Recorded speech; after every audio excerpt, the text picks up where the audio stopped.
So here's where we're currently at. I've got all the dovetails finished. Right now the back's just dry fit to the sides. I don't have anything glued up yet. And I got the groove cut for the bottom, and I've got the bottom in place.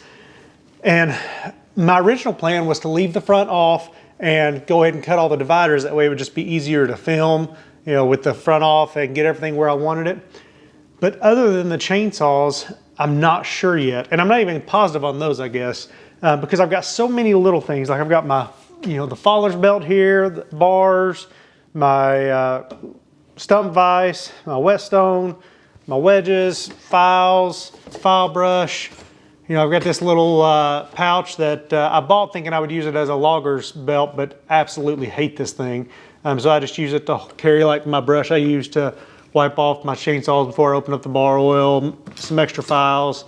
I think what I'm gonna do is go ahead and glue up the top and cut the grooves and get it installed and go ahead and get this thing glued up and cut apart so I can start building the top tray.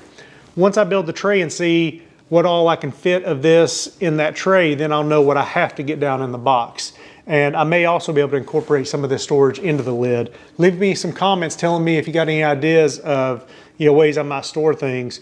I'll start figuring out what kind of wood. I'm thinking maybe maple for the lid. And I think I'm gonna do a little CNC work on that. I've been working on a design. I'll show you here in a little bit. So let's get to work.